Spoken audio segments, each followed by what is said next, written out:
So I just sat down and had a great podcast with Hector and David, who you will eventually meet here in a little bit. And we had a chance to talk about one of my favorite things ever, which is someone's passions. What they are like fucking balls to the wall, like no backing down, no matter what situation. This is what I'm doing. This is what I love to do. I will stay up for 36 fucking straight hours doing this thing. And that's what I got to talk about. Both of them are like super into this. Well, I'm not going to spoil it. I kind of want you to listen and figure out what it is that they are just so passionate about that they will just go through so much work. Like Hector has blown my mind talking about all the stuff that he did, and it was very inspiring. It was a lot of fun, and it just goes to show that there's more than just getting a job and fucking working all the time. Like, yeah, sure. If you want to do that, fine, you sheep. Do it. But for some of us, and this is what I want to like broadcast more often, there's something inside that it's fueling a fire, and the fire is not going to get put out, and you just got to do it, and you want to do it, and no matter what, you're going to do it, no matter what. And I'm super excited to have you guys listen to this and listen to the conversation and all the really, really crazy, interesting stuff that they're working on with this upcoming project, and it's super exciting. And for like the first official podcast for the year, I think that was a huge success, and I want to get more of that. So listen, enjoy, and maybe listen to this on your way to get food or after you eat. Just some foreshadowing. All right. Enjoy.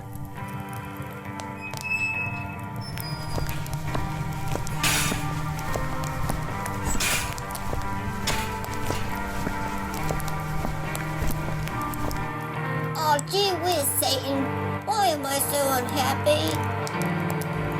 Jim, it's just like I said, Jimmy Jim.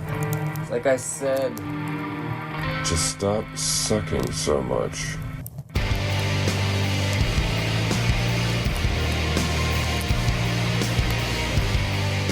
Cause you suck, Jimmy. Alright, and your name is David, right? Yeah, David. Fuck yeah, I'm glad to remember that. I Sweet, am sweet. terrible with names. Faces, I got that shit. Right. Names, no Nowhere. chance. Yeah. Birthdays, don't even Don't try. Yeah, if it's not, Facebook doesn't tell me, I don't know it. Like, God, I'm not going to remember it. I don't even like when Facebook tells me, because then I just feel like, Yeah, oh, fuck. Yeah, I forgot that person existed. Yeah, let no, alone I'm like, their whoa, birthday. it's my brother's birthday? Damn. Yeah. Yeah. oh my god. All right, before we really get into this, I have a terrible story. I went camping a few weekends ago, and my mom texted me. She's like, hey, Caleb, what are you doing? I was like, I'm texting. I mean, not texting, I'm camping. Hi, Mom. She's like, oh, okay, cool. So you're out of town? I'm like, why is she being weird? Right. And then I looked at the date, and I'm like, oh, fuck. Happy birthday, Mom. Yeah. Oh, damn. Yeah.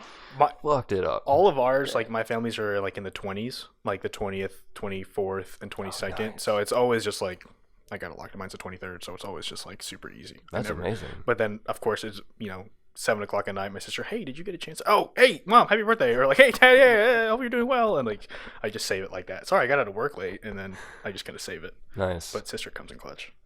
Yeah, that's good. My family, we're all fucked. Yeah. They're just shooting each other down with the sniper, like, oh, you didn't say happy birthday? Dumb shit. Yeah, don't expect anything. Yeah. Yeah, for Christmas, you're fucked. Yeah. Ruined. It's Ruined, yeah. awful. Yeah. All right, so I don't ever know if I should look at the camera or not, but I kind of do from time to time. Mhm. So you're listening to Like I Said with Satan, and now it says Lord Satan because I am a lord over in Scotland, which is really nice. Oh, really? Hence the crown. Oh, shit. Did you buy like the plot of land thing? And It was you got- actually given to me. Oh. So I didn't have to go through to become a lord. Okay. Apparently passed down through no generation. No generation. Anyway. To me.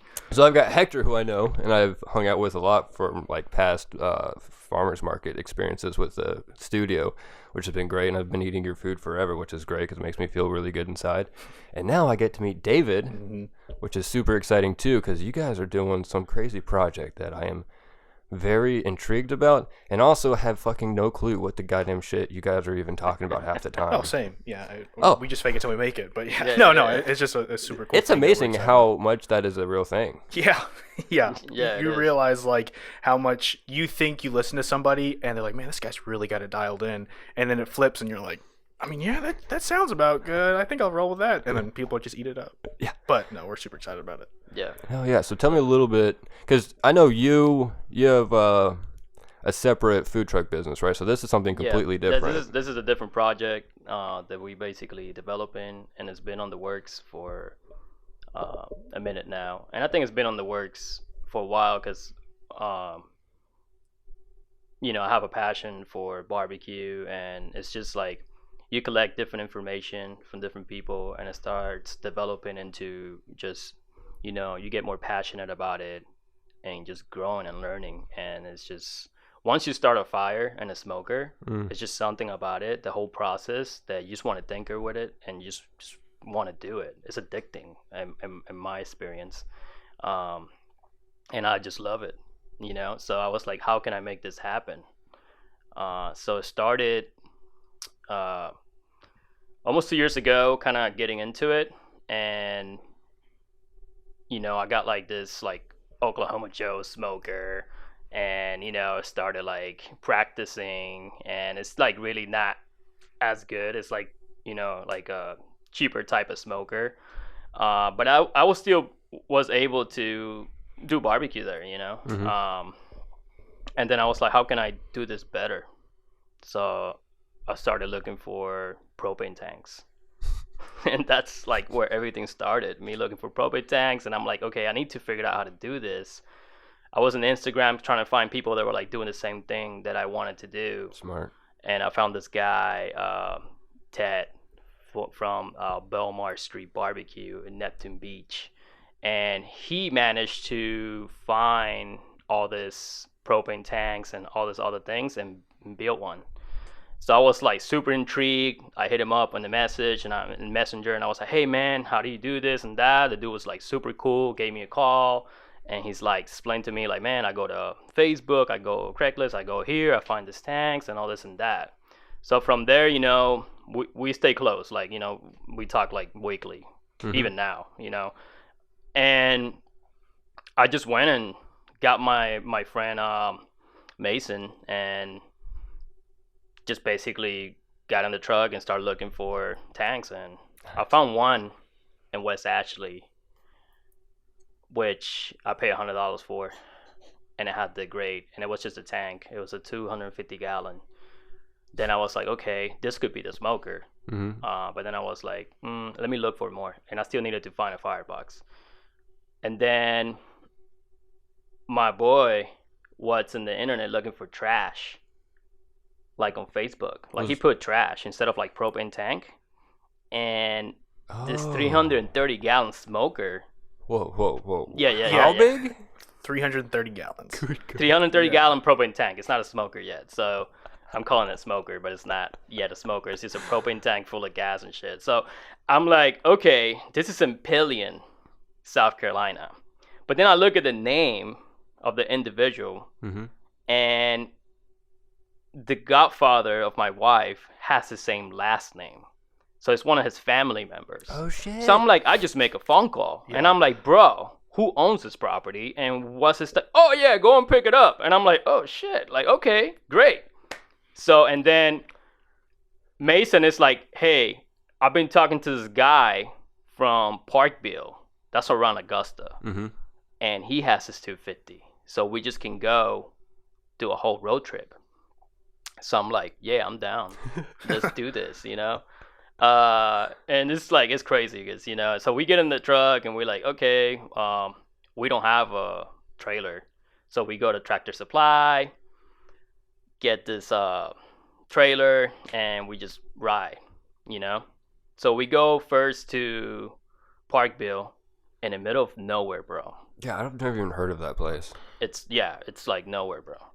And we get there, it's like this little house by the road, and this guy comes out, and he looks like a city boy. And I'm like, bro, like, he's not even country or nothing. It's like, oh yeah, my dad owns this place, and I'm just here, like in the middle of nowhere, no girls wants to come here and everything. Like, the Cleaning up dude's telling me his trash. whole life story, and I'm like, bro, I'm just here to pick up the tank. Yeah, do you still have it? Or Yeah. like, did I drive for So- nothing? Yeah. The dude's like, you know, he needs attention, bro. Like, you can tell. You Yeah. know what I Oh. mean? Poor guy. And he works, you know, and like he told me I work in a Sephora or something, like in a girl's makeup store, and I'm like, and no girl wants to come here and all that. I'm like, okay, bro, that's too much information. I'm just here trying. I to don't pick need up- Sephora. I Yeah, just yeah, want, yeah, I just see wanna it. I pick can up this take it. Right, thing. I'm looking right at it. Can I just take that and leave? Yeah, yeah. Yeah. So I pick it up and we ride, and then we go to Pillion, all the way to Pillion from there, and we stop. And Pillion, man, it's like we passed the property like 20 times, I think, because it's like this little narrow, like half a mile kind of little like woods type road, like it's a dirt road essentially.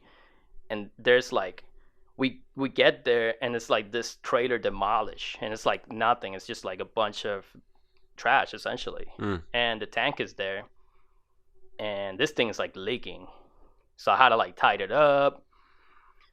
Then the other thing is, how do we move this 330 into the trailer? Yeah, that's So I'm like, okay, we have this pulley system, and I was like, okay, let's do this. Let's see if, you know, if it works. Great, you know. And with this, because it was more weight than the 250, so we were like kind of like, okay, let's try it. But I was like, let's just get it done, man. And we put it in there. We boop boop boop, put it up, and I'm sure it was that easy. yeah, it was Boop, super. boop, boop. It was Yeah. super easy, and we basically rode back, you know, with it. And then I left the tanks in my cousin's property there for a minute until I decided, you know, how I was gonna tackle this. Mhm. Yeah, and it got really interesting after that. Ooh, foreshadowing. That's when the fun starts. Yeah, that's when the funny shit starts. And then I'm like, okay, let me. So there's a way to do this, and I'm not motivating anybody to do this. Don't do this at home, kind of thing, you know. So I was like, okay, I need to clean this tank up, right? So I open it. It had like maybe no gas in it. I thought it did, but it might have leaked, and it didn't have any pressure, so it wasn't and you know, it wasn't a danger to open it. Put the water in it and soap, and it starts like, I guess, cleaning out, and it has a chemical in it, and it has like a really strong smell. And I'm like in the middle of nowhere, so I don't know how the hell somebody smelled that, but they might have smelled it, like somebody was around. So they call the fire department. Oh shit. So they come rolling, like, you know, like kicking ass, and like come, you know, basically just approach me like, what are you doing? Are you releasing gas into the nature? I'm like, no, I'm not. It's just you know, the smell of it, and you know, I'm pretty much cleaning it, and this is like my family's property. Like, you know what I mean? Like, What's the deal? Yeah. yeah, what's the deal? Am I doing something illegal? And they're like, no, you're not, but I'm gonna call the cops if you keep doing this. And I'm like, Wait, I thought it was a cop. Who came? The cops? no, came? no, it was the fire department. Oh, okay. So I was like, what is the cops gonna do? Yeah, if Because you're we're not not gonna doing do it, what are anything they gonna do? illegal. Yeah. And you What a know, waste of time. Yeah. what's the time, bro? They just wanted to do something. They were Just- bored. They Yeah. had So- to show off and like, oh, Yeah, fireman. we want to start the truck up. Yeah. Yeah, I mean, I get it. You know, that they were trying to, you know, make sure that I wasn't like blowing shit up, and you know what I mean, like. But whatever, you know. So that was done. Clean it up, and then moved it to my commissary kitchen, and that's where I started like the building process essentially. Word. Yeah.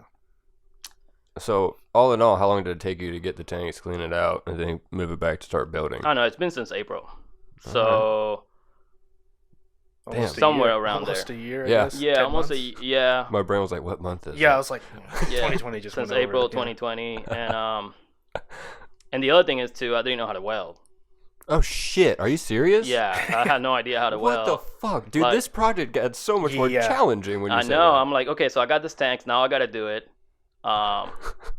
Yeah, they're here. Yeah, they're not gonna just sit. Yeah. And I was like, okay, I need to go ahead and, you know, learn how to weld. So I go like Harbor Freights and just online just buy Mm-hmm.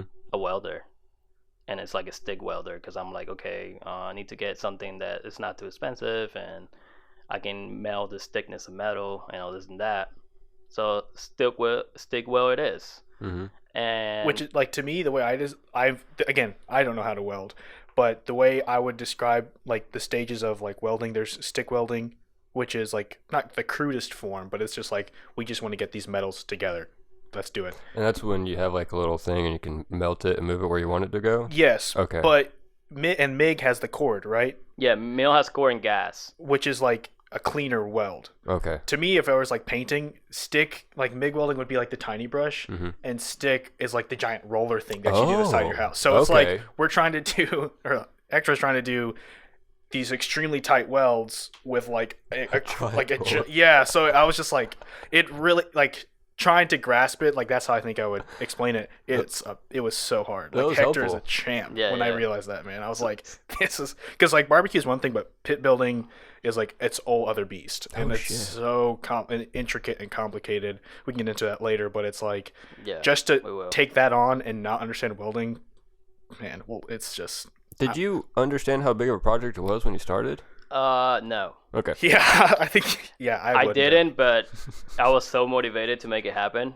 that I didn't care, you know. And I knew it was gonna be a still process because we almost finished it actually, but it's still a process, and I didn't know what it's gonna take. So, you know, usually the guys that build this type of pits, they use MIG, and it's a gas. The gas protects the well for porosity.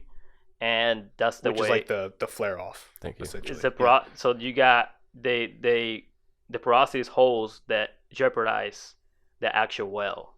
It's not as strong as it could be. It's not as strong. So they use that. The gas protects it. Now with the stick, it has a flux, and the flux basically acts as the protection.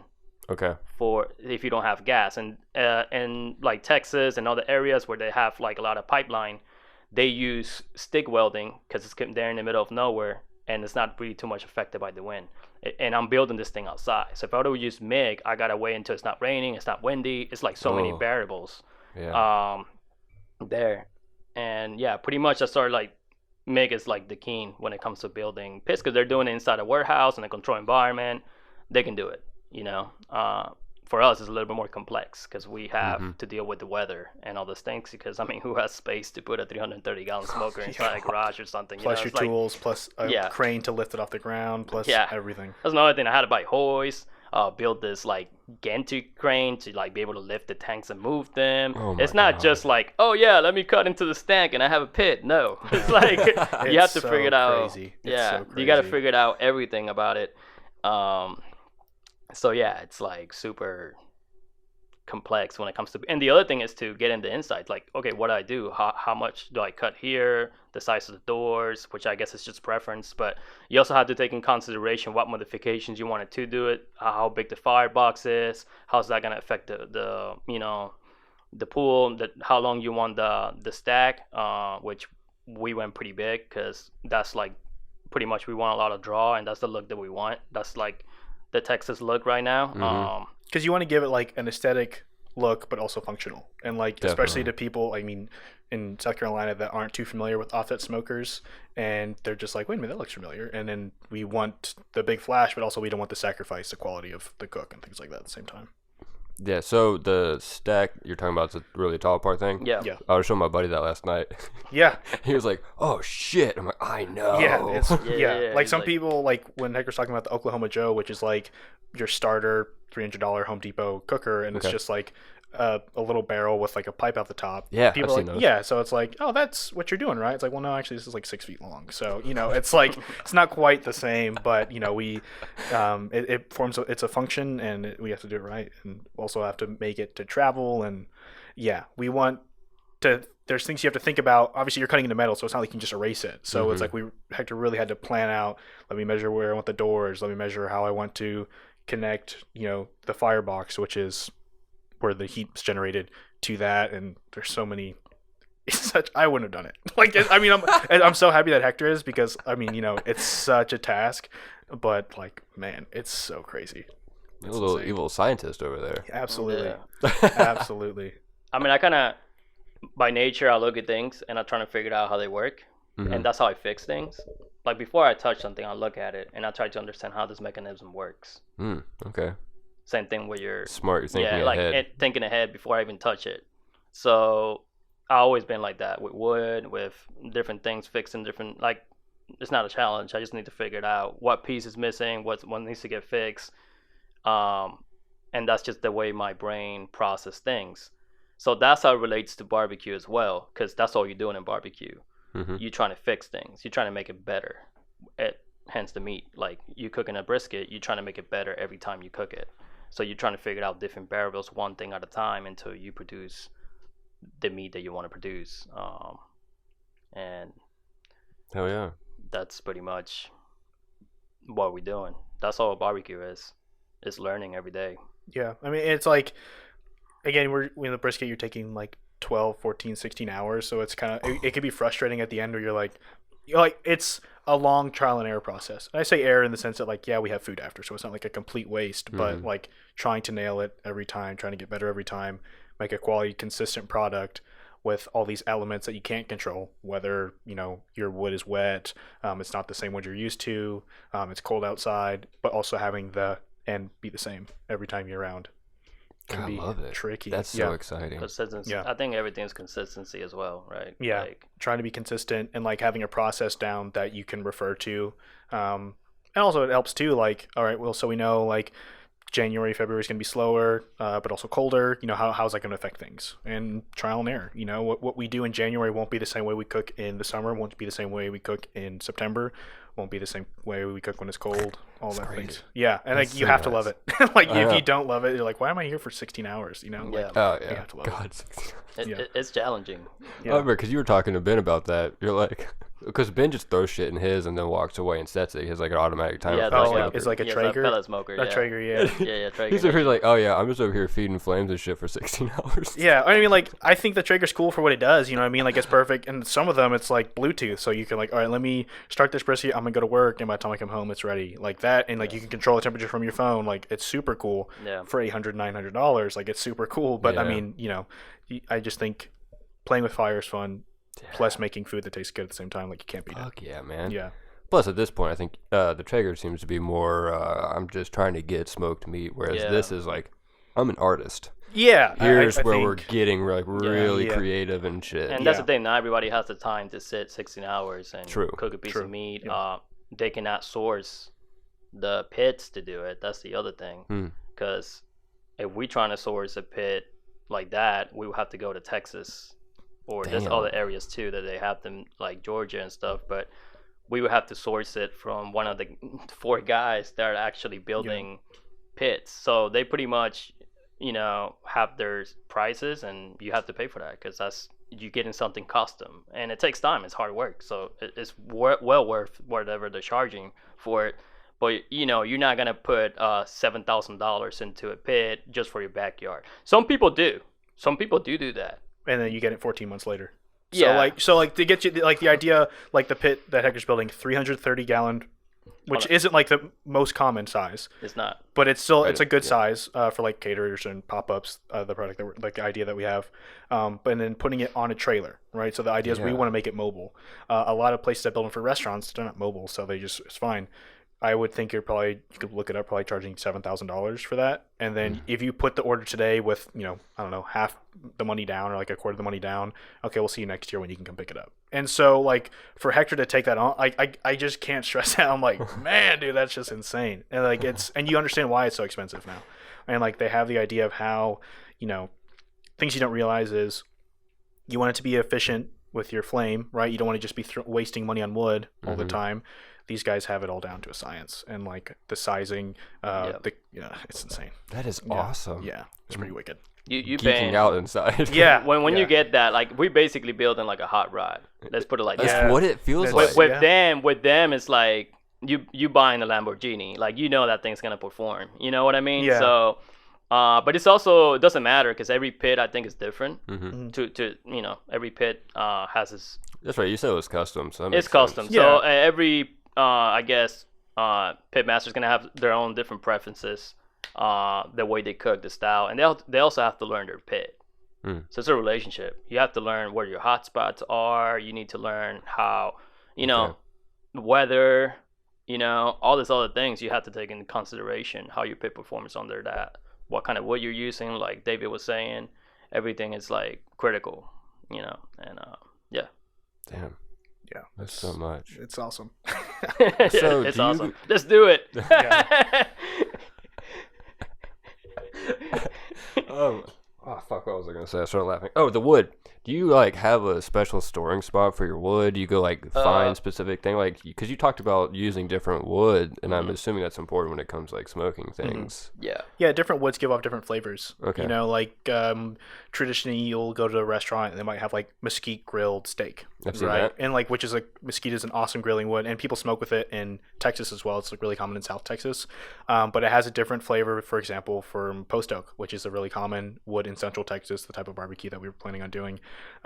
Which is different than the wood you get down here. It's hickory, I think like white oak, and like pecan is really prevalent down here. So all of those can give off different flavors. And for example, mesquite, when you smoke with it, burns hotter and it gives like a darker smoke. So those are things to consider as Like a well. more chocolate So flavor. yeah, and like an earthier flavor, which Dark some people chocolate, aren't I there guess. for. Yeah, and like hickory is like a neutral wood. Oak is a neutral wood. So again, it also can be, if you have a consistent supplier, we got your wood coming, but it poured on us from Beaufort coming up here. So your wood's wet. You got to take that into consideration, giving you a heads up. Who do you order wood from? Well, you can get it in different places. Normally in the country, you can buy it. I'm working on establishing a consistent supplier, and I'm basically not concerned about it at this time because I'm just trying to finish the pit. But I have it on the works. I know if I need to get wood, I can get it. It's not a problem. And I do have like a stash in my house. Okay, I figure as much. Yeah, of wood. Are you mainly just shopping inside the state, or are you going like outside the states? Because I know to get the wood? as a camper, they don't want us taking wood across states to burn it because of like other insects. I'm Exactly. assuming, right? Like you get, like, no, we the get it from the state. We species, get it yeah. locally. So that's how barbecue essentially is kind of created. Like people here, basically the barbecue is based off the wood they have, and that's how in sauces and different things, right? Of course, in the Carolina barbecue style, they use a lot of pecan and hickory to produce whole hog, right? Yeah.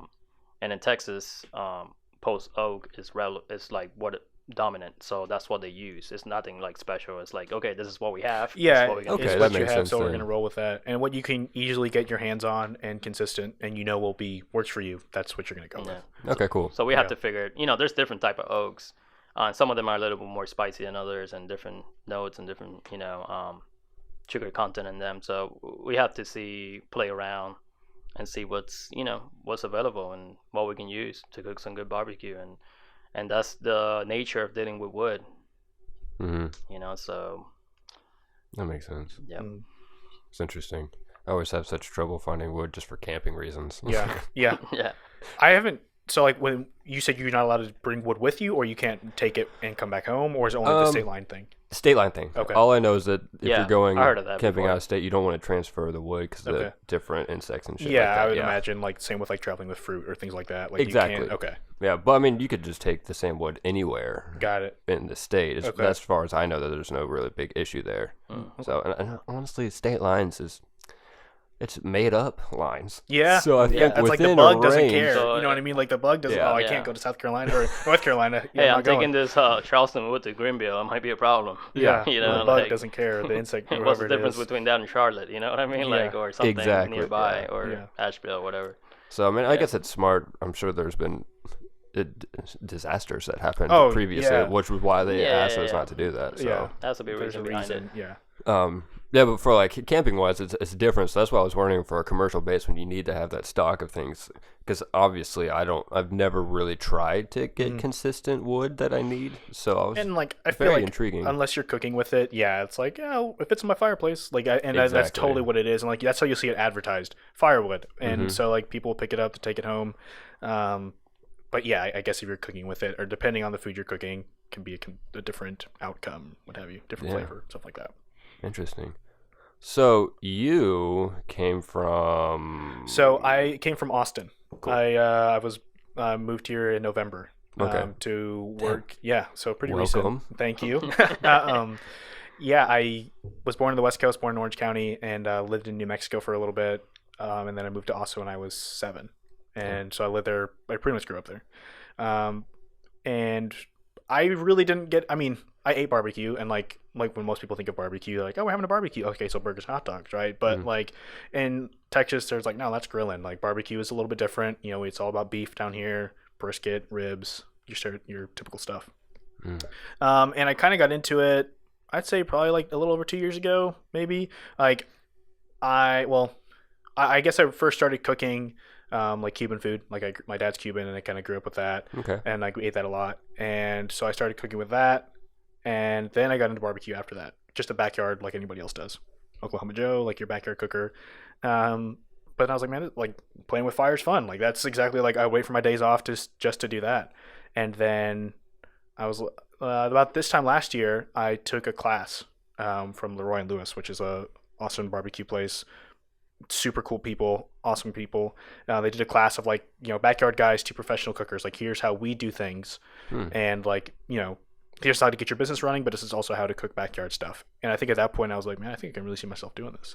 Awesome. And at the time I was a mechanic, and I was working or a technician. I was working at a dealership, and I had a good core group there. Like my managers were awesome and really supportive of this barbecue thing. So I took up a second job working at a barbecue restaurant in Austin called Terry Black's Barbecue, and their family has been doing barbecue forever in Lockhart, which is a little bit outside of Austin. Okay. And it's a barbecue town. Like there's 3 of the notorious places are there: Smitty's, Kreitz, and Black's. And then they started a place in Austin called Terry Black's. Well, they had another location, but then they split up in the Terry Black's in Austin. And awesome people, super cool place to be. I was kind of like a cashier, cutting meat, things like that. Mm-hmm. And then I was like, yeah, I'm just going to kind of jump for it. I've been in Austin my whole life, most of my life. I grew up here. And, if you do some research and you look kind of who kind of started in Austin, there's this place called Franklin's, which is pretty notorious. A lot of people are familiar with that.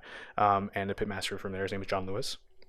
Okay. He helped open Franklin's, and they really kind of took everything over by storm between movies and TV shows and what have you. And then he opened another location called La Barbecue with some other people, and also did really well. And I guess in 2015 or 2016, he was like, I'm just going to head to the East Coast.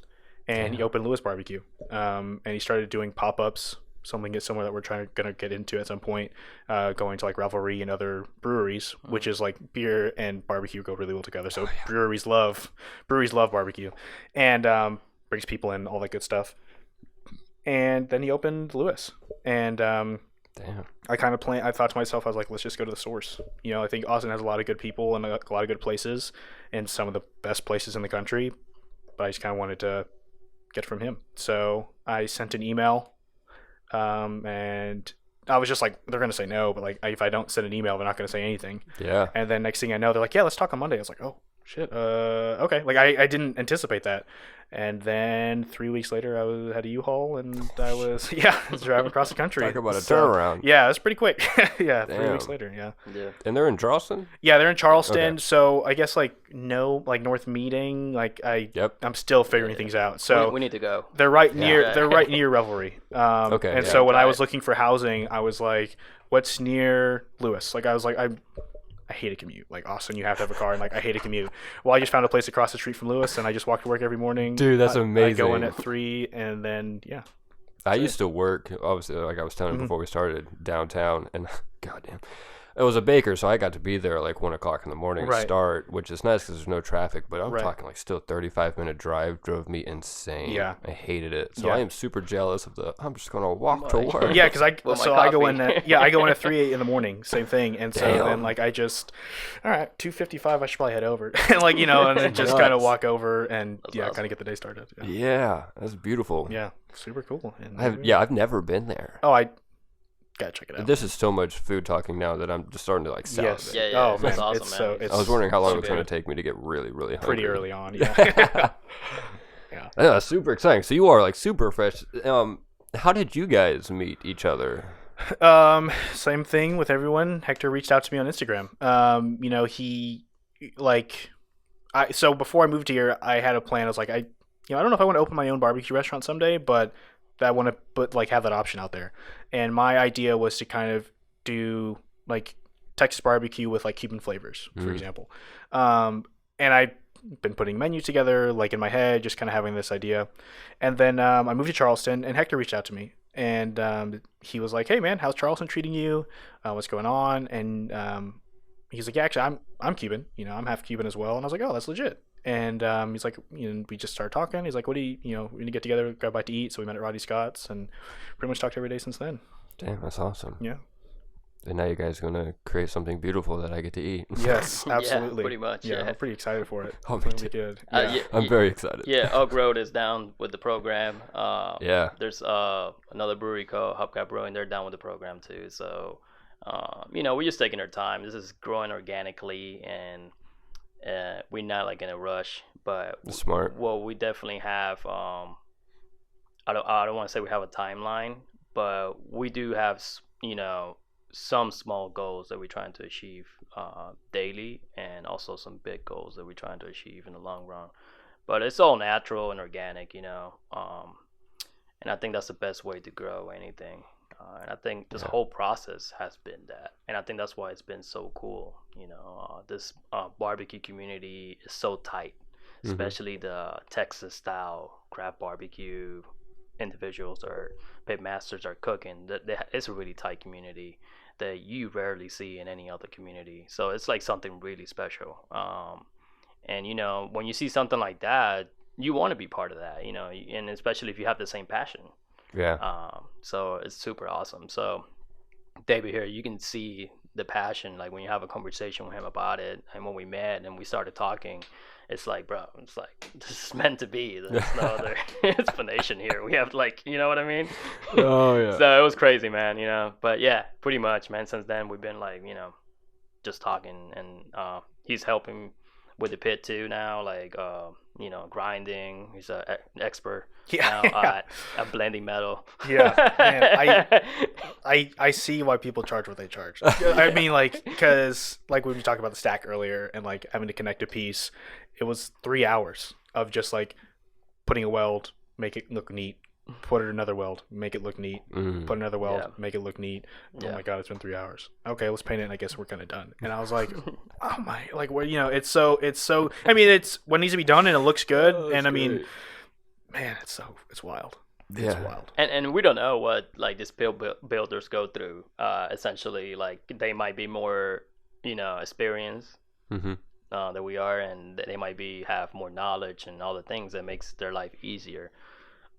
We pretty much building this in the back of my kitchen, bro. So you know what I mean. So it's we just trying to figure things out. So that's the only way they got experience. Oh yeah, of course. So. They started the same way for sure. Well, maybe not in your kitchen exactly. So some of them, yeah. Some of them were probably welders before, and they saw the money they can make.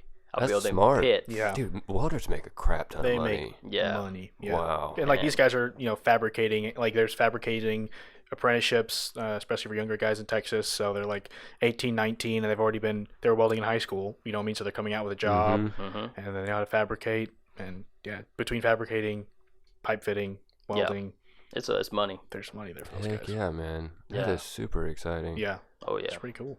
That's good. Hard work.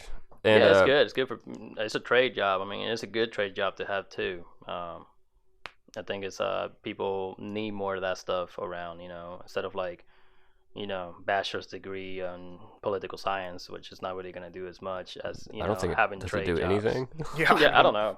Understanding politics better. Kind of get you lobbying, I guess. Yeah, I guess but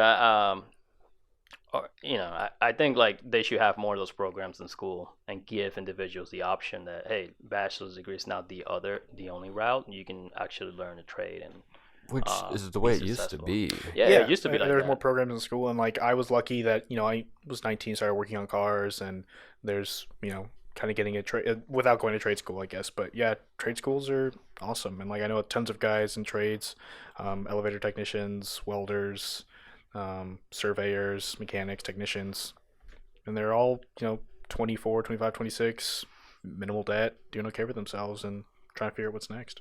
Yeah, that's smart. Yeah, I did 18 different things before I just settled on a random collage of shit that I did. No, yeah, I mean, we all have our collages. Oh, this. Yeah. It's too many things. I do too many things. It's a Yeah. problem. Which is, I love talking to people who have such you guys have one really intense favorite. I wouldn't even call it a hobby at this point. Yeah. That you're working on so much that can take over. I have too many things, so when I obsess over one thing, I shun all the other pieces of my work. Put the blinders on and just kind of get to it. Yeah, which is really nice when you guys are coming to this kind of situation, because it allows you to really experiment and play with all the variables and things, because you're just you're shoulders deep in this Yeah. in project smoke. that you're Yeah. working on, and it's super exciting. Yeah. It is. We also don't have like a lot of pressure because he has a job and I got my business as well that I run, and that pays for that's like pays the bills. So this is like a this project is like a little baby that we're trying to nourish to grow and be this successful project, aka business. So pop up. Yeah. So essentially, right? So Maybe first stage. Who knows where it's Oh, going to yeah. go? oh yeah, right? we don't know. We might have Who a knows? different conversation here in 5 years. So, Oh, yeah. So yeah, it's pretty exciting. But it takes a lot of work, man. It's not for all you barbecuers out there. Well, they know, and want to yeah. be pit masters and all Yeah. that. It takes a lot of work. And I was like super lucky too to meet Hector, because it's like, man, if I want to do this, I have to find a pit, like I have to find a location, I got to put the time in, and Hector kind of sped that along a little bit to where it's like, hey, I have a pit and I'm interested, and I was like, oh fuck yeah, like it's just like it just lined up, and we were just able to kind of make it work, and having similar ideas of what we want to do as far as like styles, cuisine, like all that stuff, it's all lines up. So we do have we grew up kind of eating the same things because we do have kind of like the same heritage. Yeah, to you a sense. you mentioned the Cuban aspect of it. Yeah, I'm Puerto Rican too, and Cuban, and pretty much. I'm just Hispanic, man. I have like a bunch of you can trace a family back. Yeah, 23andMe will Spain tell or- us all. Yeah. It's like we're all Hispanic, man. Yeah. Pretty much. But we grew up eating the same. Most importantly, we grew up eating the same type of cuisine. Right. In our homes and stuff like that. So those influence I gotta take. We are doing inspired Texas barbecue, but we are going to have different influences in there that we grew up eating. And there's some exciting things that we're gonna be developing in that process, because it's who you are. So inspires you to, and we already inspired to create and develop. So that's just gonna be the beginning, and I'm pretty sure it's gonna evolve from that to something really special, and that's the plan. I like the twist because a lot of places, not to like shit on any other barbecue places I've been to, and I haven't been to like really well-known places at least, but I feel like you kind of know what you're getting into when you get there. And yeah, and that's exciting because I will eat an ungodly amount of barbecue. Yeah. But I really like the fact that you guys are taking that and like doing like a nostalgic childhood twist to it with your culture and stuff, and that's exciting for other people who think of barbecue just plain barbecue. yeah. And like you're not so much as saying like, here's tasteless meat, have a whole bunch of sauce to go with it. Like we're doing like way more things to it, and that's exciting. And getting the knowledge out there, I think, is also good for people listening because they know what to pay attention to, and they're going to taste those flavors more, which is really exciting. Like obviously, if you're going to a restaurant and you're like, I've never had Indian food before, like some people can kind of take that as a lot. But you go there, you understand like paneer and all these other dishes that you're like, well, actually, this is pretty good. Like you give it a chance.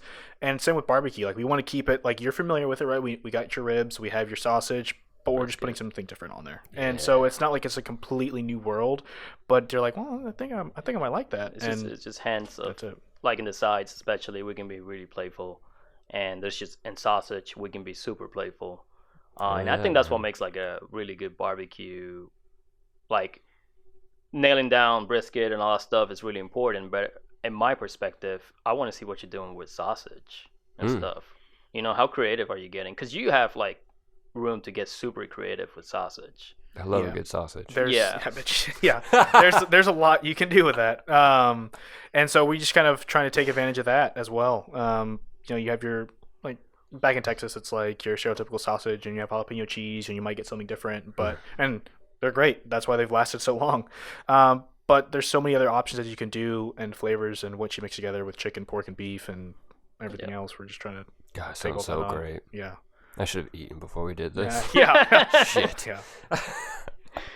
Oh man. Yeah. Oh my god, dude! I didn't even get to see you 2 nights ago. Tuesday, you were there, right? Yeah.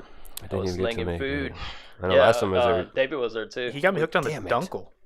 So good. So good. Actually, you got me hooked. You set me up on the Dunkel last I time. did? Oh man, He's yeah, a it's such a Dunkel great plug, beer. dude. They do Yeah. a great job on that beer, man. It's like you look at it and you think it's gonna taste different, just by how it looks, and once you Right. try it, it's like, oh man, this is so refreshing. Like, it's amazing. Yeah, I'm not like a huge dark beer guy, so I was like, I mean, you're asking me to try it, so I'll try it. But I was like, well, okay, this is Right. it. Yeah, and And I was ready to and roll there with it. and I guess I was talking to them, and they were like, yeah, we can make a beer maybe to collaborate with That's exciting. Yeah. I love That that. would be super cool.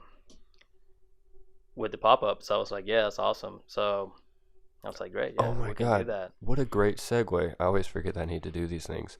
We'll do a very organic sponsor here. We're talking about the Dunkel from Oak Road, and we're also talking about Oak Road making great beer to match collaboration with you guys. They're the ones who sponsor the podcast, Oh, which is legit. perfect. Okay. So I do Awesome. some content creation with them and whatnot. So shout out to Oak Road if you live in the Yes. Somerville area or the local Yes. Charleston area.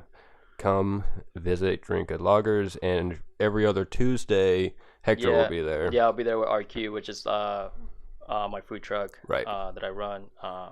So we have this relationship with them, and if you're in Oak Road, make sure you order the Dunkel. You will not regret it. It's Yeah, like one of it's- the best beers. Yeah, Uh, I think you're gonna be hooked on it. in history. Yeah. Oh, there you go. You're getting closer to the sexy sax voice. Yeah, there it I is. know, We're, right? we're dialing it in 1 hour at a time. Yeah. Not a whisper this time. Not a though. whisper. That's excellent. So like I was listening just to Hector was like, hey, we're gonna do this podcast. So 12 beers. Can you explain 12 beers to me? Or Yeah. Is it too late? Because I kind of got that. I'm assuming it's like the 12 days of Christmas, 12 years of Christmas. Yes. But So I know we're past Christmas also. They started this thing. It was way bigger this year than it has ever been. So they have specific 12 beers that are Christmas themed that they release for the like 3 to 4 weeks of the month. They depending on how many weeks we get or whatever until Christmas. I don't know how the fuck it works. And so the goal is that you need to be there on release day for every single 12 beers, and you get your card punched. And at the end, when you have all 12, then you get a t-shirt saying that you made it. And it is harder to do than you think. Really? This year they made like twice the amount of beer, I think, because Oh, okay. so many people can't finish it. Because you're like fighting traffic to get there because they Oh, release it like 5 o'clock in the evening. Oh, yeah. And sometimes they're gone in an hour. Yeah. So you're like, fuck, there's Yeah, no chance. There's no way you're gonna get it. So they doubled or like maybe even tripled. I don't know. They made a lot more this year so people had more opportunities to get it. I wish I would have known because I would have like that s'mores thing that you talked about, or like the chocolate. It's still there. You lie. Is it really? Aquarius is the Aquarius. s'mores one, and it's Okay. still there because I had it yesterday. Oh wow. Piss. And I am surprised it's I need still to ask there. for that. That's also a separate one. So there's the brew master Brian, his wife Erin, who helps him brew, is also part of another organization called Women in Brewing, and they have their own podcast. Oh, cool. Okay. And so the women get together and make specific beers through the Pink Boots Society. Yeah. And Aquarius is one of theirs, which is probably why there's so much. They made a lot of batches for it, which is great. Okay. Yeah. But it is so good. Yeah, I was like, Good. that sounds Oh, incredible. God. Yeah. Yeah, that's probably my favorite right now. But it's also kind of more like a dessert beer. 'Cause Right, To right, me, it's very heavily like s'mores, so I'm not gonna. Yeah. Right. You're not gonna. Does it have hit like the a ground running smoky with flavor to it, or I would say it's more like a sweeter flavor Okay, I than it gotcha. does so Okay. smoky. nice? So when you're pairing it with food, probably not. towards the end of your meal. Yeah. Exactly. Yeah. Yeah. Last So beer you're drinking. definitely not what I'm picking up when I'm about to eat. Yeah. A bowl Fill up of for food. Yeah, or sure. something. Yeah. Yeah, but it's good. This year it was crazy. And I designed the shirts the last 2 times. And I was going to print them this year, but because there were so many people, we were like, never chance. No. Yeah. Way too much money for me to do all that. Yeah. You got to save your money. Yeah. But it's super exciting. They have a lot more beers now, which is crazy. And Brian's getting real experimental with it, which is really neat, which is why I'm excited about them kind of collaborating with you guys and the Greek trailer guys. The Greek boys. Yeah. Yeah. I'm like, 2 new beers paired with food specifically? Let's Sign do me it. up. Yeah, I'm there. Yes. Yeah. Absolutely. Yeah. I think it'll be super cool. Yeah. So that's the thing. We feel like Oak Grove is like the perfect place to, once we decide to start popping up, that's like the perfect place to start doing it. Because the community there is so tight. Mhm. And I think it's just exciting in that location, period, to do Yeah. that. So the name, let me get into the name. Yeah. Because we haven't said that yet. I know. I wanted to tease it, but I was like, no, I'm going It'll to wait. naturally, organically. We'll take it out so people know, they can start like following the process essentially.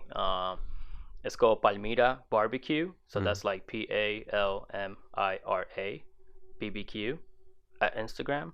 Hell yeah. So pretty much the name comes from. So I already been having this name for a while, and I was talking to David. I was like, "Hey man, what do you think about this name?" He didn't know what it was. And he was like, "Yeah man, it looks good." And I was like, "All right, cool. It's my great grandma's name." So she grew up in Cuba, and this ranch called Finca Lola, and they used to have a lot of cattle, a lot. And story goes that they got some of their cattle from Texas. So my great grandfather, that's where he got his, like, basically, because Cuba is like right there, you know, the Gulf. You can just go on a boat and I guess bring it back. It's not. I mean, back then, you know, Just we're talking about cattle. 1930s or you know. So yeah, pretty much. I mean, he was influential individual there, and she grew up in that environment with, like, you know, just living that, you know, that cowgirl kind of life, you know, in there. So it makes sense to pay homage to an individual that was around cattle, taking care of it, and grew up in that environment. And it's such a, like, different name. It's not like, you know, typical, Yeah. you know, Bud's barbecue, or like, you know, just something kind of. It's different. Yeah, it's different, you know, and it kind of is trying to- intriguing, you know, like, what is Palmira, you know. I think it helps also with the influence. Like, Yeah. you know, you're not getting like some Yes. Southern Hick Boys barbecue. Yeah, your regular stuff is gonna be different. Yeah. Yeah, you know, there's something in there hidden. You know, Mhm. when you read the name, you're like, okay, this is gonna be a little bit different. And yeah, so pretty much that's how. And you know, we both were like, yeah, this name sounds great. So we're like, okay, let's just go with that, because you know, I like it. it has a history, it has a story. People love a story, you know. And, Mhm. And it's like, it's true to us. You know what I mean? Like, it's food. Like Hector said earlier, it's food we grew up with. So it's not trying to figure out a way. It's just us doing what we're used to and eating what we're used to and just having fun with yeah. it. That's the best. We can Yeah. back the name up. It's not like you know, just like a weird name that doesn't match her identity at all. It's Yeah, something it's that, weird. you know, it's basically our heritage, essentially. Yeah, which is super important. Yeah. Like, you're spending all this time and effort building your pit and all that stuff, but it's equally smart to put that much effort towards your branding and how Right. you're like going to give, I guess, present yourself to everyone. To the world. And I like that. Especially in this industry where it's like, you know, I want it to look cool, and I want, you know, it's I can put on a shirt, I can wear it, like all that stuff that we want to kind of make Yeah. pop out. You know, I think Yeah. it's super Branding important in for us. barbecue, especially in the Texas barbecue, it's huge. Mm. Like, people really push the branding. Like, two different, like, they got bandanas. There's a bandana right here.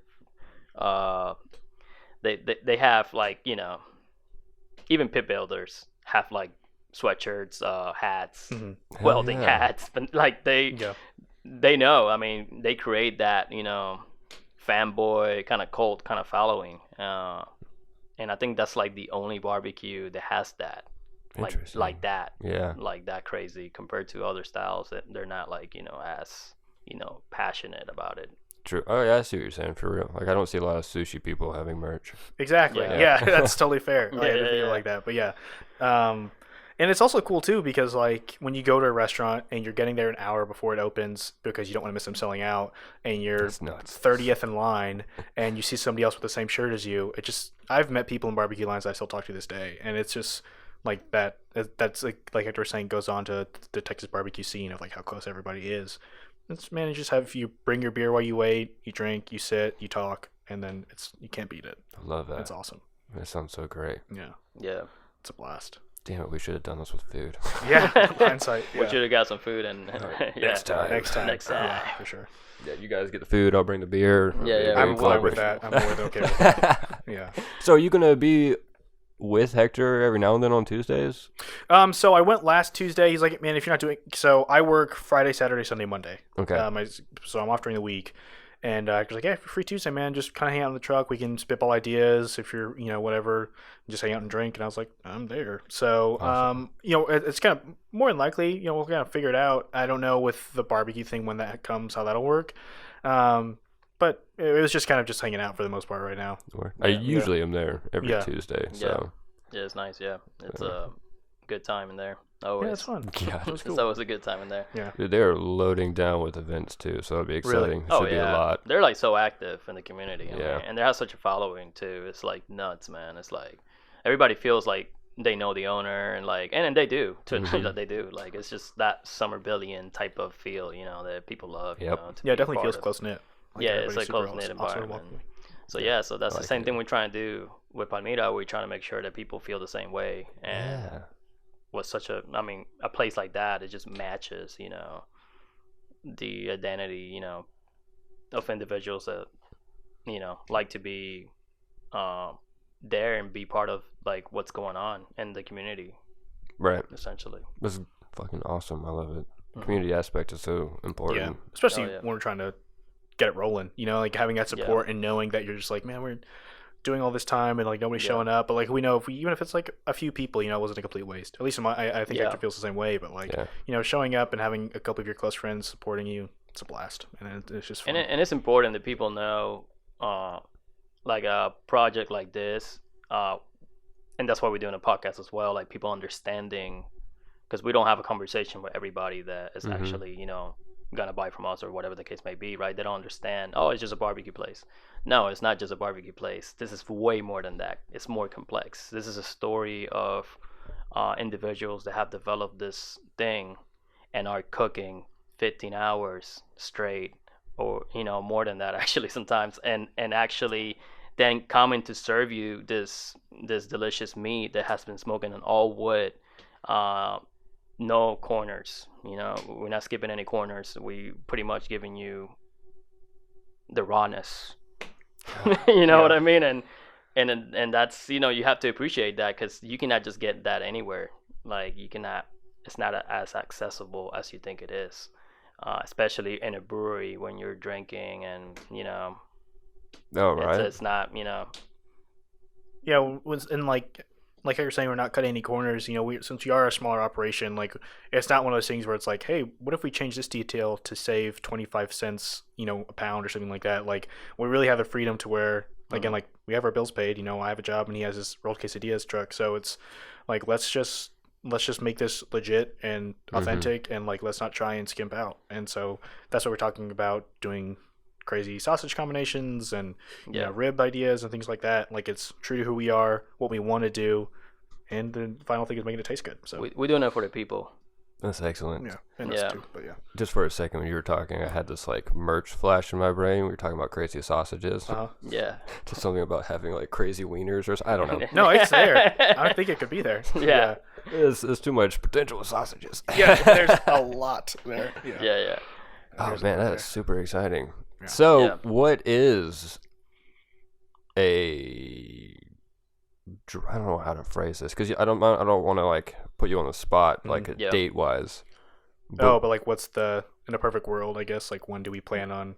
Well said. Yes. Coming out party. Yeah. When might I be able to satiate the salivation that I have right now? I don't want to put a date, 100%, but I would say. What about a random month? Before summer, maybe it would be the ideal time to start like rolling out, soft opening, kind of like playing around and stuff like that.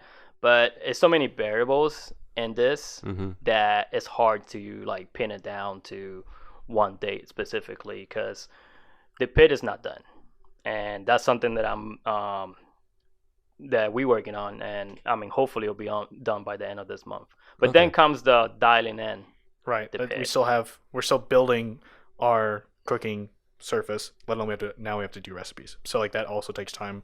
And again, it's not just let's cook this for 45 minutes. It's let's cook this for 16 hours and see how it comes out. So that time just adds a lot more. So we don't want to just rush out and give the customer something. We're not just trying to make money here. Every business makes money. Yeah, we get it. But this concept is not about that. It's about displaying and showcasing our passion for true barbecue. So that's the goal. So we're not going to rush because, people, I want it right now. No, it's like we're going to release this when we know this thing is right and 100% what we want it to be.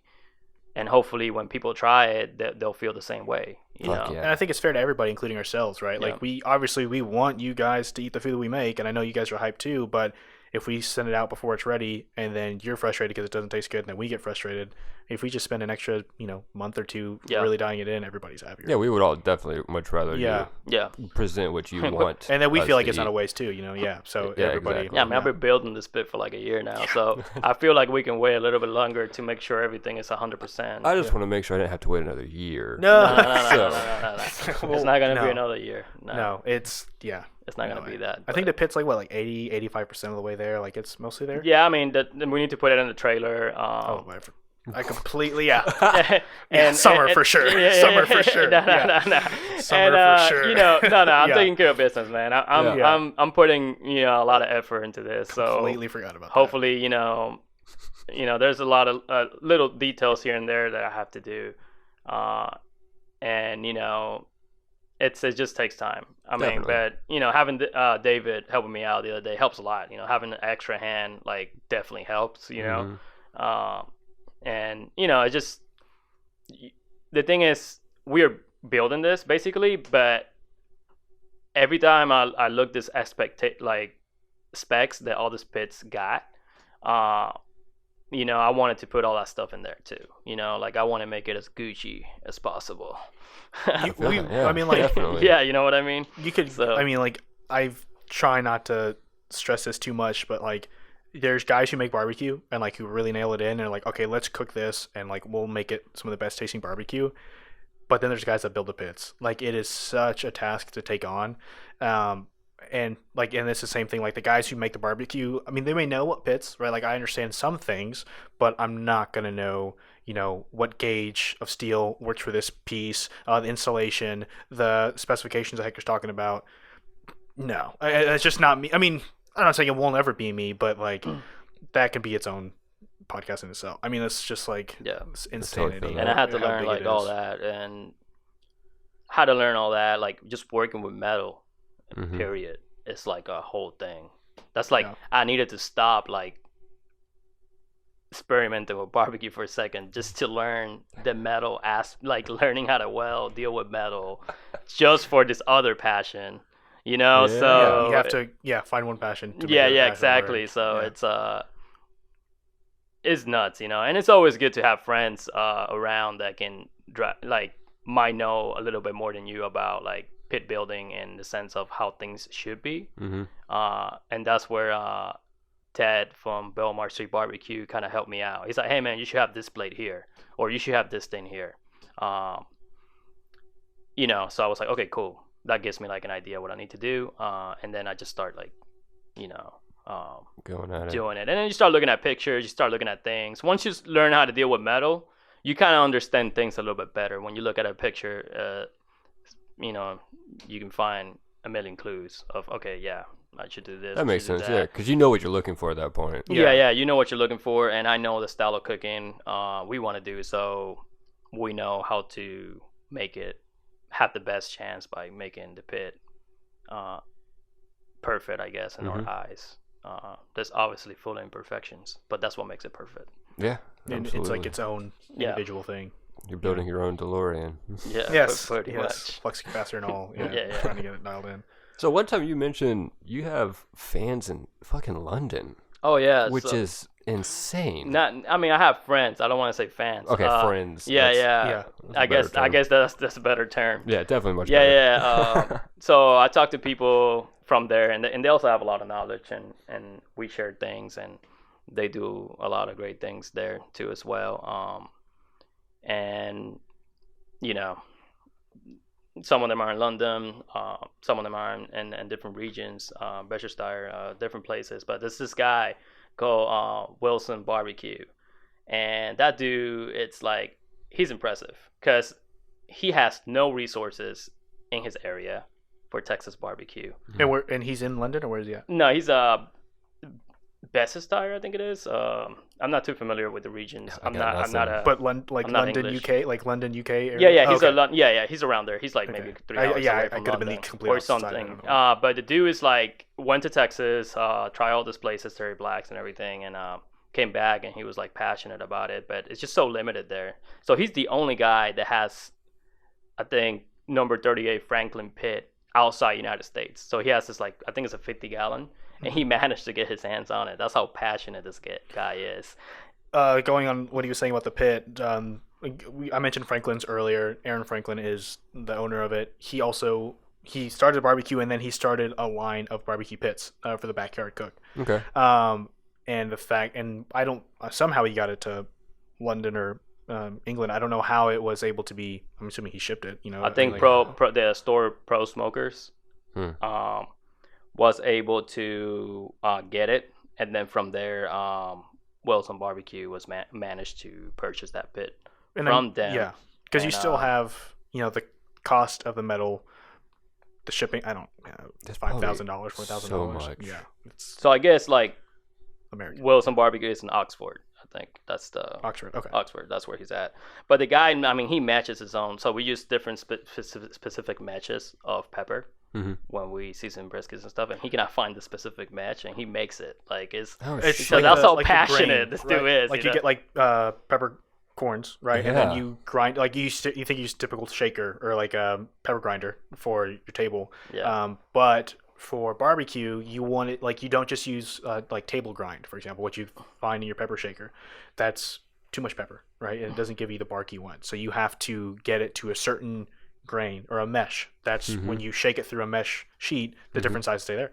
This guy has to get it and then grind it to his own. In Texas, you can get it to any size you want. I'm pretty sure down here too you can. Yeah, you can. But this guy has to get a espresso grinder or something to and make grind it to his own. And he's I saw the passion in him, and to be able to do something playing like everything's against you, it's kind of dope to see it, and I talk to this guy almost every day. He's a cool guy. I talk to him, and yeah, there's other people there too, like London Oaks. I talk to him too. He's a pretty cool guy. He works in a barbecue joint up there in London. So it's a tight community there. Interesting. They don't really have that type of barbecue there. They have like the oven, whatever type of barbecue. They don't really have like true Texas style type of barbecue. So, he started doing like a collection. I guess it's like a pop up kind of like people go and pick it up, and like in I guess 1 minute he had like 91 orders. Oh the my system God. crashed. That's nuts. Yeah. That's nuts. So that dude just needs like a 500-gallon smoker, really. Yeah. But he cannot get his hands. It's really hard to get that. I mean, it's one thing to get it, right? You're spending $10,000 to get this 500-gallon smoker, and then just like it is here, I'm sure more so in London, where are you going to put it? Yeah. Like you can't just like there's everybody. You can't find the space for it. And yeah, that's what Hector's saying about like his community being so tight. Is like there's literally people all over the world where I'll wake up and like I'll have a follower from the Philippines, and I'm just like, good for you, man. Hell yeah, like, get after it. Yeah. Like and like guys from London or like Saskatchewan. I'm like, hell fuck yeah, dude. There's like I like to feel like there's no secrets. You know what I mean? In this community, everybody's like really open. That they'll be like, yeah, this is how I do it. I do it. Now do it. Yeah. You know what I mean? Like it's crazy, man. Like I feel like you ask a question and they'll be like, yeah, man, this is what I do. They're not gonna go like in super detail, but they'll give you an idea of, oh yeah, I flipped the brisket at this time or whatever the case may be, and they're super cool about that. I feel like it's super awesome. They don't have like all this tight secrets and like they try to my secret sauce or this and that. It's like super open. Yeah, salt and pepper, man, and smoke, pretty much. Yeah, and I think it's like especially for backyard guys that are working 8 to 5 Monday through Friday, and they just want to make a brisket for Sunday, and then on Saturday they're bored, so they can watch the Super Bowl coming up or whatever. And you'll message, I forgot to. Yeah, you'll message somebody, hey man, I've never done this before, and I'm having people over to do it, which I don't recommend if you're trying a recipe for the first time. To tell people, hey, I have not done this before. Come try it on Sunday. It will be ready. That's just setting yourself up for failure. Yeah, Good luck. But Backup pizza plan. Yeah, or exactly. Get pizza on speed dial. But and you can just ask somebody, hey man, like you guys do this, and like for example, I talked about Leroy and Lewis. I was like, for me, was like a restaurant that I really looked up to, and they do like what they call new school barbecue. So they still do traditional stuff, like traditional techniques, but with different dishes. For example, they cook beef cheek. Beef cheek is notorious for like barbacoa in Texas, which is like a shredded beef dish. I know it sounds kind of strange. Didn't you feed me cheek? Yeah, I did feed you cheek. Yeah. I did feed you a barbacoa. Recently. And it was like a barbacoa style. It wasn't like and it's like super rich, and it's like brisket but condensed into the size of your fist, and it's super cool and super good. And I was like struggling with mine, and I was like, hey, you don't know me, but like, how did you do this? And it was like one detail, and I was like, oh man, that was like a game changer. Yeah. And Dude, you know, they just, it's like we've been there. Like they view it as we've been there. We understand what you're going through. Yeah. Don't stress. You make good barbecue by making bad barbecue first. Exactly. And so they help us kind of get over that bad barbecue hump, I guess. Yeah. But Wow, that's Yeah. so nice. I hope it doesn't get so widespread that people start hoarding their secrets. well, you can't now. I think maybe you could have, 15, 20 years ago. But now there's so many people having, Willing to- that Good. worked in so many different places. Yeah. And it's like, oh, you worked there. I worked there 3 years ago. How's such and such? Like, Yeah. you just can't anymore. And I mean, like, now there'll be like ideas, like trends, like any restaurant, like pastrami is one thing a lot of people do because it's delicious and it's a smoked meat, right? Oh, didn't know that. A lot of people do pastrami. What else? Like there's people just figure out something and then they're like, oh, it works for them. How does this work for you guys? How's your food cost? Okay, we'll try it out. And everybody's just super open about it. I love it. Yeah. More good meat, please. Yes. Yeah. It's so It good. just helps out the public, and Oh, yeah. all this, it's just everybody's like, everybody yes, wins. people are doing like, they're making all this crazy stuff, and we want it. Yeah. Friends don't let friends eat bad meat. That's the bad other shirt. barbecue. That's the other bad shirt. barbecue. Yeah. That's the other shirt. I'm gonna write those down. Yeah. So yeah, pretty much. But yeah, it's interesting to see that, and people how passionate they are from their backyard too, and trying to make it out of their backyard, and a lot of great barbecue pop-ups and joints have started in the backyard. Mm-hmm. And it's nothing, you don't need to start in a restaurant to do great barbecue. You just need to be passionate and be willing to study it. And if you do that, you You'll be are right. going to start producing great barbecue if you have the right pits and the right tools and the right things to do. And I think that's really special. It's something that you can be self-made. Yeah. And what makes you, I don't want to say self-made, I want to say like what makes you is your customers, obviously. But everything that it takes to learn how to do great barbecue, it's a lot. I mean, you have to be there practicing. Not everybody has money to be buying briskets and just, put it in a pit and wishing for the best. So you really have to pay attention in what you do in your trim and how you basically put the salt and pepper, how clean is your smoke. So many variables in there, but you really have to pay attention to these things and try to perfect them over time, because that's what basically makes you a great pit master, I guess, if you want to call it that. Yeah. That's a good, I think, a lesson. I don't know the word I'm going for, but I just like the fact that the passion is the main point of that. Yeah, It's like, yeah. Without that, And you can't fake that. You Yeah, know what I mean? exactly. Or the customers will tell that you fake it. Exactly, whether yeah. and it's the little things of like, not how they're treated, but like the interactions they have, with people at the front counter, like the taste that they have. Do you make your own pickles or do you buy your own pickles? Do you make your own onions? Do you make your own pickled onions or do you buy pickled onions? Like, where are you kind of cutting? I say cutting corners, but again, when you're a large operation, hey, if we stop making our own pickles, we'd save $5,000 a year. Maybe that works for them, but Yeah. for us, man, like it's things like that, you can't fake that, and that's what you want people to taste. I love it. Usually when I talk to Hector about whatever he has, he's like, "Oh yeah, I also just did this, and this is weird. Try this out." I'm like, Yeah. "Okay, Sure, man. Yeah, whatever. I'll eat it. Yeah. thank you. Yeah. You're experimenting and you know what you're doing. I Yeah. love it. Yeah. You're super excited about this one thing. I am now really excited about Right. this one thing. Yeah. Yeah, that's my favorite. And I can totally feel the passion Yeah. coming from both of y'all, which Yeah. is absolutely just the best. Yeah. We're stoked. Yeah, and I think like that's pretty much. I think from the beginning, I also saw that like you can basically, some people like buy themselves into that. If you got a lot of money, you can buy a restaurant, you can buy pits, you can take a bunch of classes, and that's it. You know what I mean? And then now you have a barbecue place, and all your homies come and drink for free. And that could be, some people might do that.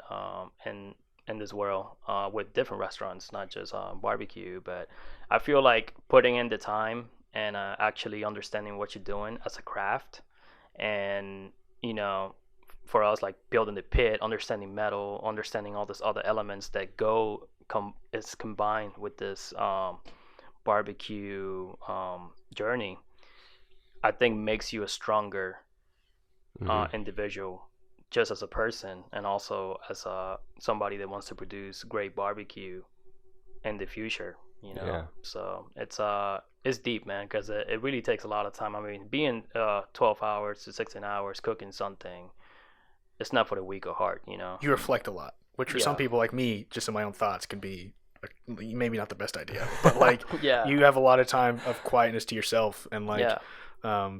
yeah, It makes you want to, like, that type of pressure is telling you, like, quit, because you there, man, like, just going, you know what I mean? Yeah. I've been in circumstances where I work all day, come home, cook, don't sleep, cook like a brisket overnight, finish like at 12 p.m., the next day. Okay.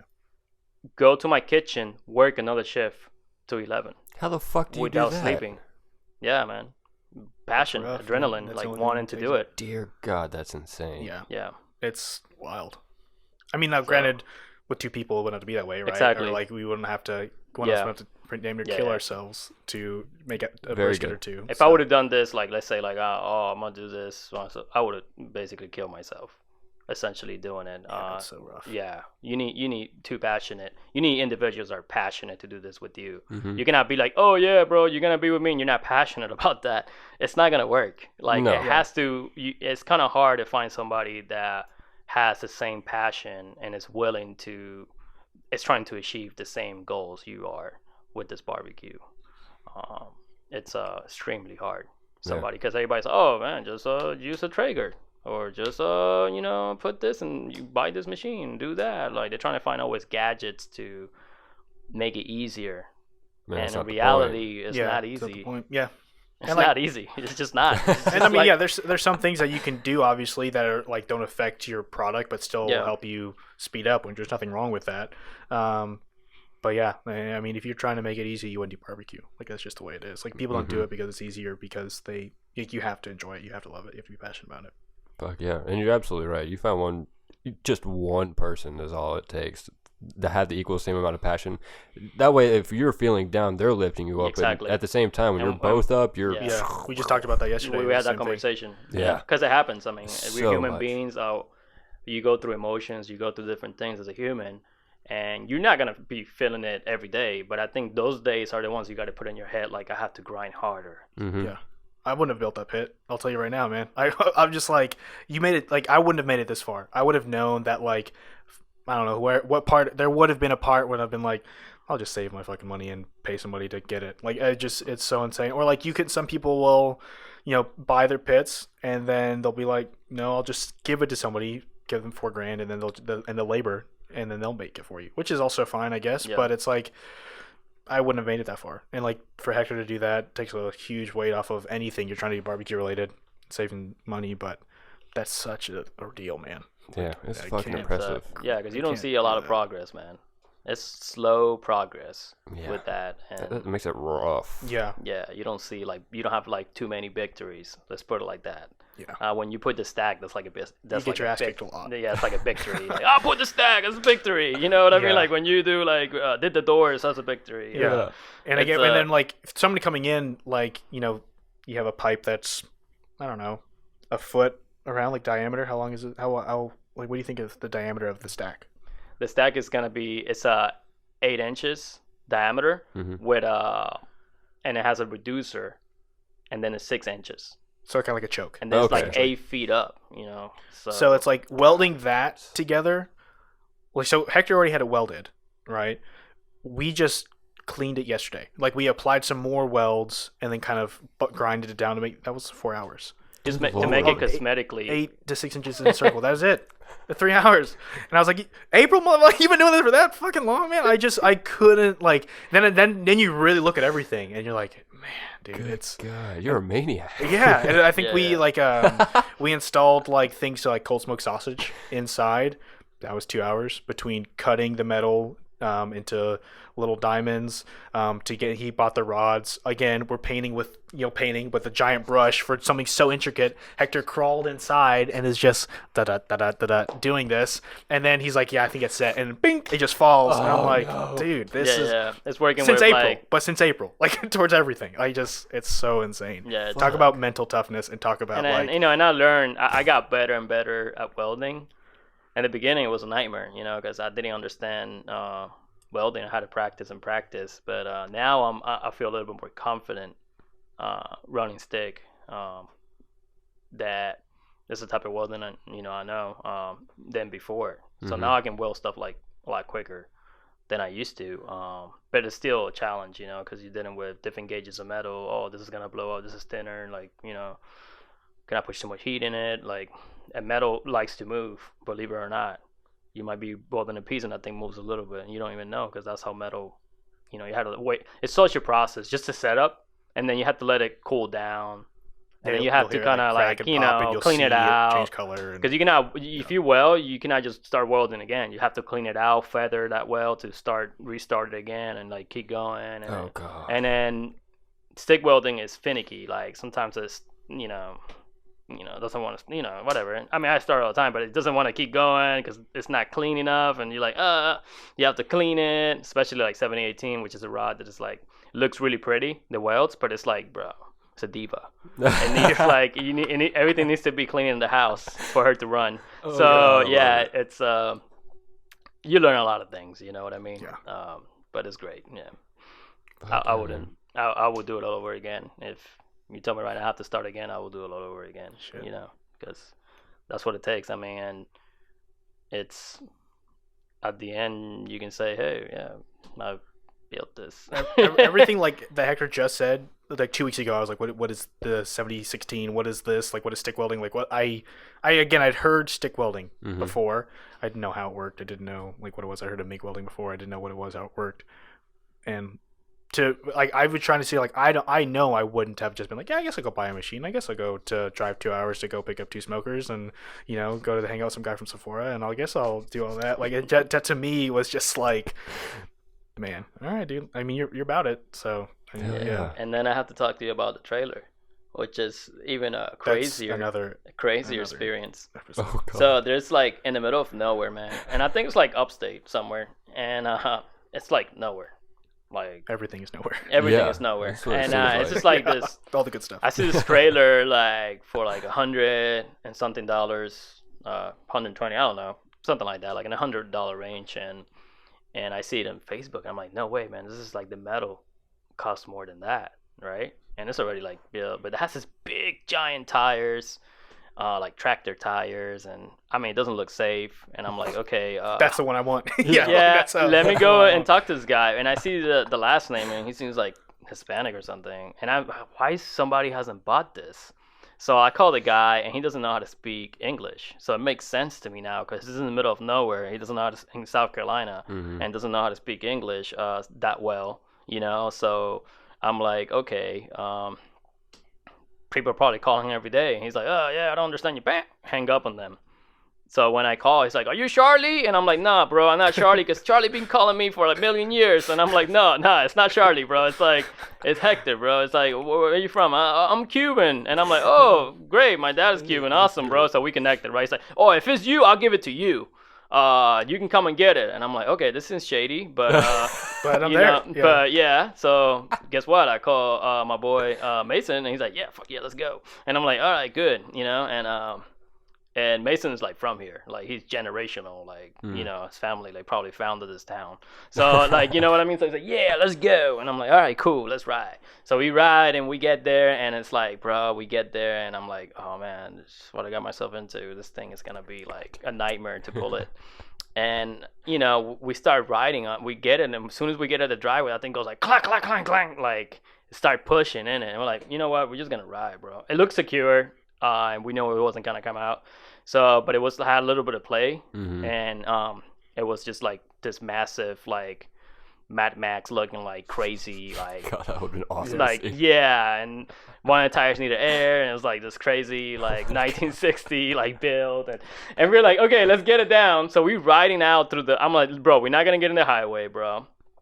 Let's go to the country, like back roads, and that's a great thing about South Carolina. You have a bunch of back roads, and we're like riding, and every time we pass by, everybody's like looking like, what the hell is that? And we're like, bam, bam, bam, bam, bam, bam, bam, bam, like riding this thing, and I took this notorious picture there, like in the middle of nowhere with the sun. And it looks great, and the trailer is like right there. It's on the Instagram account, and it's like, And then when I got it to basically my kitchen, my mom was there, and she was like, oh, I want that for pumpkin patches and stuff, like to put stuff and take pictures because it looks so rustic and shit. And I was like, yeah, mom, great, yeah, whatever.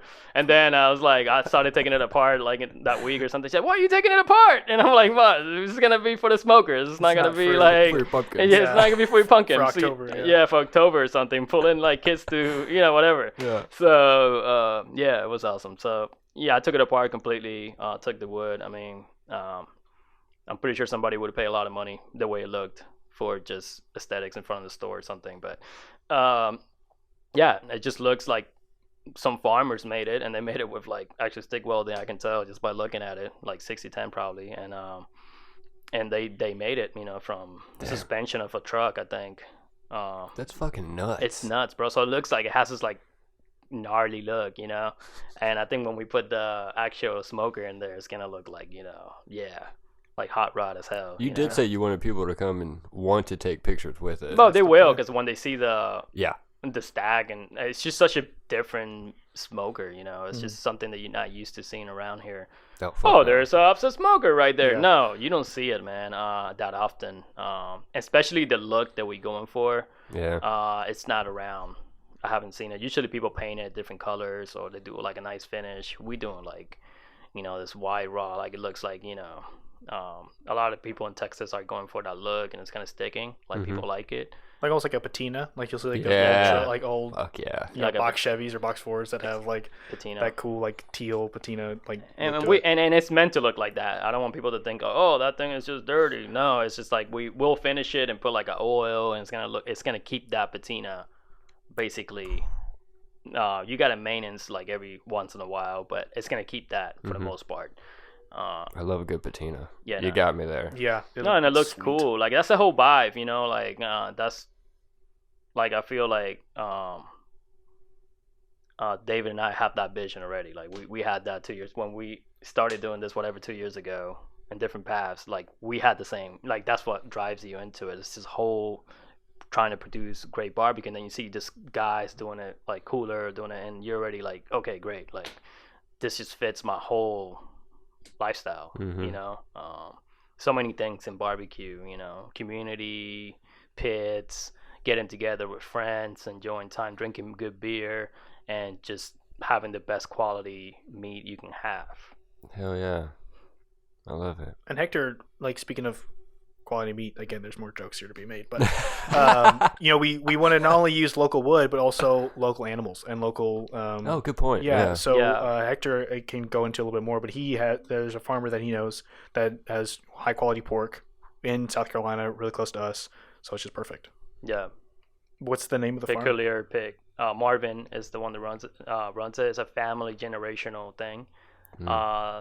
I believe they're in Dorchester, and they've been running that for generations. And the dude basically has, in my belief, the best pork you can source in this area. And he really puts a lot of love into what he does, and it shows. He has like great and a lot of he does have some restaurants and pop-ups that use his product. And he's a super cool guy, super down to earth. And I'm going, I think February 20th. I'm gonna be there in the farm. They're gonna do like a butchery, kill 3 hogs and cook them, and do all this other traditional stuff that they do with their family. And I'm just honored to be invited to even go and experience this thing. So it's super awesome. It's like South Carolina cuisine, like to the core. Which is awesome. That's the people I want to I think the brand relates to. Yeah, it's the same, almost the same, like a tight knit passion, bringing in like your heritage, Yeah. but with South Carolina. Yeah, and like when we were able to, get the pigs from somebody local that Hector has a good relationship with, we can always talk about like things we're looking for. Like, hey man, when you sent us this, there's this little thing that we saw. Like, it's just a lot easier than calling Cisco out of Houston and saying, hey man, these whole crate of briskets that you got us was trash, or like, can we get? It's just a lot harder, and you'll be able to taste the difference. And having that relationship and keeping everything local, it's just a lot better. Everybody wins. Local all the time. Yeah. Fucking support local shit. Yeah. Especially local farmers, man. Like, farming is so tough, especially during the pandemic. A lot of them were struggling too, I'm sure. And so anything that we can do to support locals where we want to be. Dude. Trying to get veggies from so farmers. That's the thing, like, we don't have like a crazy overhead or a crazy, it's that's why this project, we are really free to do. Like, the bills are paid. All right, I guess we can go to Disney. Like, we don't have, like, you know what I mean? Like, it's one of those things that, we are trying to do this for the love of it. And it's, and hopefully we can build those relationships and they can last a long time, I feel like you've already built good relationships. Just hearing your stories of how you put all this together so far, it seems like it's, aside from the passion that we were talking about, just really strong connections and relations that you built with these people already. It's very impressive and astounding. And I mean, Hector, you've had the World Quesadillas for like 5 years, right? So I mean, like, he is with the breweries and like with everything else, like, and it has changed a lot, like the food truck type of, because here you move around to different locations, and so many businesses opening, and it has changed so much, but RQ started just as something for me to be able, I didn't have a job, and I made it to have a job and to live. It's nothing super complex. I have tweaked it, and I do use like local produce as well in there, here and there, but Palmyra barbecue is like my passion. It's two different things, right? Your job, your passion, definitely, kind of thing. And I've always been a cook, so I'm always going to be in the kitchen regardless of where I'm at. If it's my own business or anything else, I could have been working in a restaurant and have this passion as well. So the Palmyra barbecue is essentially a lot of hard work and a lot of passion to make something that I really want to do, hopefully forever. Yeah. And that's the goal. And I know David feels the same way about wanting to be in barbecue for a long, long time. So it just makes sense, to combine that energy and produce something that the people want. That's excellent. I feel inspired just talking to you I guys. was going to say, wow, man, I'm about to run through a wall, Hector. I know. I'm like, oh my God. Let's do it. Yeah. I didn't know I was as good at this podcast thing. Yeah. As long as you're not whispering, it's great. Yeah. Yeah. I only whisper in your ear, man. Yeah. 2020 was just weird for a lot of people, and I think, coming out of that, whether it's starting big projects like this, or I think a lot of people reflected with it, like, man, you just got to get after it. And like, now we have the time to do it, and it's worked out for us so far. Absolutely. So it is about time that we should wrap this up. You guys want to say anything else before we go? Thanks for tuning in, I guess. We'll be, Hector's with World Quesadilla every other Tuesday at Oak Road. Yep. Hopefully here, definitely this year. Again, we still have to get the pin on the trailer, which I completely forgot about. So summer 2021. Oh, yeah. See us a little bit more. Yeah, perfect. Yeah, definitely. That's gonna be the goal, and things can happen. It can be quicker, it can be later. So, but we'll stay tuned. I think the best thing is to follow the social media at Palmyra BBQ, and you can kind of stay posted into what's going on with the whole project. And I think for the most part, to get at the level that we want to get to, we're moving pretty rapidly compared to because it takes years, man, to be able to produce something really good. So especially in barbecue, where there's so many variables and things. So I think combined with the experiences and passion and just pure drive, hopefully you'll see us rolling around town, just slanging like brisket and good Q, man. So that's the plan. God, I can't wait. That's Well, fine. I can't wait. We have. Yeah. Yeah. I'm just excited. Yeah. Yeah, Oh, yeah, yeah. for sure. That'd be good. You're definitely doing the poster for the first pop up. You know. Oh, I would be honored. Yeah, Yes. yeah. I'd be all So- about it. I'll bring my cameras and film it and shit too. Oh yeah, man, for sure. Yeah, we need We're that. doing that. Go the yeah. whole 9. Yes. Yes. We're need doing it that all. for sure. So. Yeah. Did you want to put out your? I don't know if your Instagram is. Oh, yeah. So, Palmilla Barbecue, and then my name is David Cabrera Barbecue or at David Cabrera Barbecue. That's my Instagram handle. So, I'll try and put these in the. And info. if you go to the Palmita Page. Palmita Barbecue, You'll see it there. Okay. in the bio you'll have the personal Instagram, so Okay, people cool. can follow as a public Excellent. figure kind of thing as well. So Dude, it which was is cool. a lot of fun. I'm very hungry, very inspired. Yes. I can't wait to go talk to people about barbecue. Oh, yeah. I'm just gonna walk into places now. I'm like, oh, I see what you guys are doing over there. I get that. Yeah. What kind of wood do y'all use? I know. Yeah. Where do you get your picks from? Yeah. The weird conversations. What kind of soldering stuff? No, not soldering stuff. But welding did you guys do? Yeah. You didn't weld it yourself? Okay. What kind of wood are you using? Yeah. I am leaving. Yeah. Amateur hour over here. Yeah. Awesome. No, it's been a lot of fun. Thank you guys. Yeah, thanks for Also, having us. you're the first podcast of the new season, or year 2 or whatever. So that's awesome, man. fucking good kickoff. There we It was go. a lot Yeah. of fun. Hit the ground running. Excellent. Thank you guys so much. Yeah. Right. Thank you, Thanks for having man, us. for having us. And everyone else for listening, thank you for listening. All right, bye.